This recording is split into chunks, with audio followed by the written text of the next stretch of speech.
Okay, I'm excited right now. This is, nakabili po ako. This will be my very first drone. It's DJI Mini 2 SE. I'm really wanted to have one for a very long time.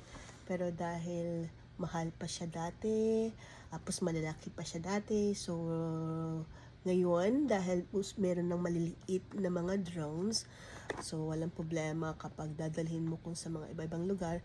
Pero excited ako. So, help me na i-unbox ko siya para ma-share ko rin sa inyo kung ano ba tong DJI Mini 2 SE. So, let's see. I'm excited. This particular brand at saka was made in Malaysia. So, ang una niya ay